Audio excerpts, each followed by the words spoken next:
दर्शकप्रिय अत्यन्तै लोकप्रिय शब्द सङ्गीतकार डाक्टर शिव सुवेदीका रचनाले धेरैलाई रुवाएका छन्। शिव सुवेदीका रचनाले प्रायजसो माया पिरतीमा बिछोड हुने जोडीहरूलाई धेरै छुने गर्दछन्।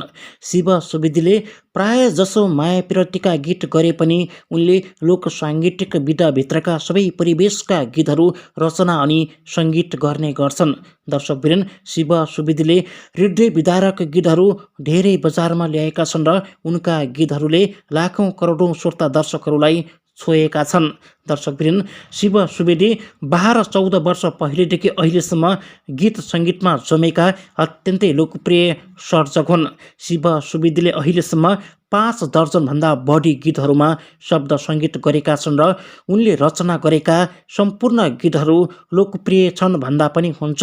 दर्शकवृन्द, यिनै लोकप्रिय शब्द सङ्गीतकार डाक्टर शिव सुवेदीले आजभन्दा 2 वर्ष अगाडि आफ्नै अफिसियल युट्युब च्यानलबाट एउटा गीत रिलिज गरे, आफ्नोपन, जुन गीत माया प्रेममा आधारित रहेको थियो, जो निकै हृदय विदारक थियो। जुन गीतमा यति बेलाकी अत्यन्तै लोकप्रिय गायिका सुनिता बुढा छेत्रीको आवाज रहेको थियो। दर्शकवृन्द, लोकप्रिय शब्द सङ्गीतकार डाक्टर शिव सुवेदीले 2 वर्ष अगाडि जो आफ्नोपन गीतमा गायिका सुनिता बुढा छेत्रीको आवाज रेकर्ड गराएका थिए।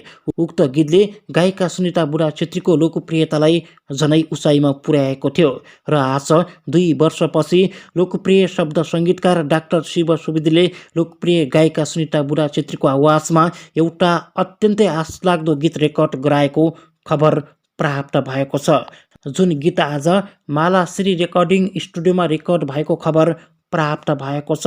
गीत अत्यन्तै आशलाग्दो रहेको छ। उक्त गीत रेकर्ड भएपछि लोकप्रिय गायिका सुनिता बुढा छेत्रीले आफ्नो फेसबुकमा गीत रेकर्ड भएको जानकारी लेखेकी छिन् र रेकर्ड क्रमका केही फोटो क्लिपहरू पनि सार्वजनिक गरेकी छिन्। जो फोटो क्लिपमा देख्न सकिन्छ गायिका सुनिता बुढा छेत्री, त्यस्तै लोकप्रिय शब्द सङ्गीतकार डाक्टर शिव सुवेदी, त्यस्तै लोकप्रिय एरेन्जर विनोद बाजुराली र लोकप्रिय गायक खेम सेन्चुरी जुन फोटो क्लिपमा देख्न सकिन्छ।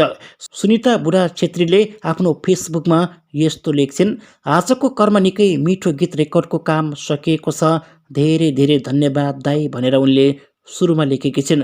उनी अझै लेख्छिन्, लय शब्द डाक्टर शिव सुवेदी, स्वर खेम सेन्चुरी र Sunita Budha Chhetri, arrange Binod Bajurali, studio Malashree recording studio भनेर उनले लेखेकी छिन् र फोटो क्लिपहरू पनि सार्वजनिक गरेकी छिन्। दर्शकवृन्द, गीतमा पछिल्लो समयका निकै लोकप्रिय गायक खेम सेन्चुरी र सुनिता बुढा छेत्रीको आवाज रेकर्ड भएको छ। गीत लगत्तै अडियो भिडियोका साथ बजारमा आउने जानकारी प्राप्त भएको छ। जुन गीत अत्यन्तै आशलाग्दो रहेको छ। दर्शकवृन्द, यो जानकारी पस्किसकेपछि तपाईँको साथबाट अब छुट्टिनु पर्ने हुन्छ।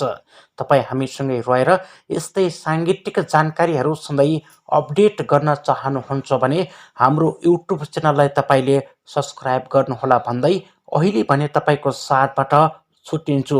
नमस्ते, जय गीत, जय सङ्गीत।